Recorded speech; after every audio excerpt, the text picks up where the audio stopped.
আগে একটা লেখা লিখতে গিয়ে মানুষ চিন্তা করত ঘন্টার পর ঘন্টা। একটা ছবি আঁকতে গিয়ে কেটে যেত রাত। আর এখন এআই বলে গিভ মি এ প্রম্পট, আর 5 সেকেন্ডে ছবি তৈরি, লেখা তৈরি। প্রশ্ন হচ্ছে, চিন্তাটাই যদি এআই করে দেয় তাহলে আমরা ভাবছি কি নিয়ে? চিন্তা মানেই তো মানুষের শক্তি। মানুষ পৃথিবীর সবচেয়ে শক্তিশালী প্রাণী শুধু এই একটা কারণে, তার ভাবনার ক্ষমতা। সে কবিতা লিখবে, গল্প বানাবে, স্বপ্ন দেখবে, কারণ তার মন আছে, কল্পনা আছে, তার জিজ্ঞাসা আছে। কিন্তু এখন কবিতা চাই, এআই লিখে দিচ্ছে। গল্প চাই, এআই বানিয়ে দিচ্ছে। স্লোগান চাই, চ্যাটবট রেডি।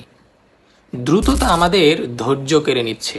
মানুষ আগে ভাবতো, কাগজে লিখতো, কাটছাট করত। সেই প্রক্রিয়াটাই ছিল চিন্তা করার আনন্দ। আর এখন এআই দিয়ে বানানো যায় 5 সেকেন্ডের 500 আইডিয়া। ফলে কি হচ্ছে?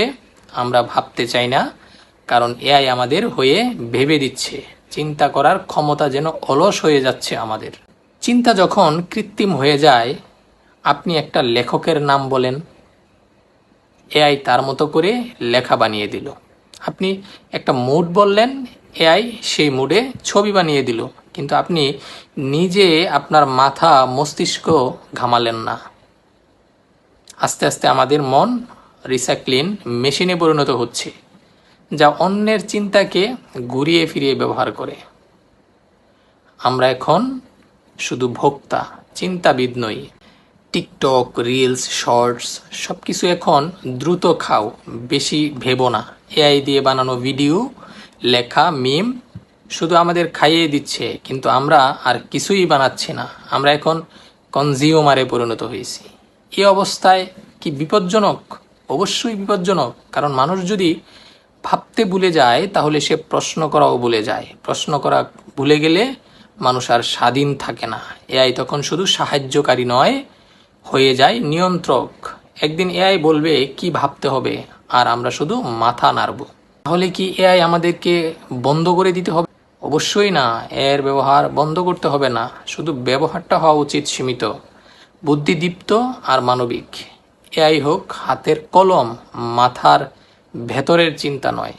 যন্ত্র আমাদের কাজ সহজ করুক, চিন্তা করাটা আমাদেরই থাকুক। পৃথিবীর সবচেয়ে সুন্দর জিনিসগুলো জন্ম নিয়েছে মানুষের মনে। একটা ভাবনা দিয়েই বদলে গেছে ইতিহাস, সমাজ এবং সভ্যতা। তাই ভুলে যেও না। চিন্তা করো, প্রশ্ন করো, সৃষ্টি করো। যন্ত্রের মতো বেঁচে থাকার কোনো সার্থকতা নাই। মানুষ হয়ে বাঁচো, মানুষ হয়ে থাকো। ভিডিওটি ভালো লাগলে লাইক দিন, শেয়ার করুন, কমেন্টে লিখে জানান এআই আমাদের ভাবনার জগৎ কিভাবে প্রভাবিত করছে।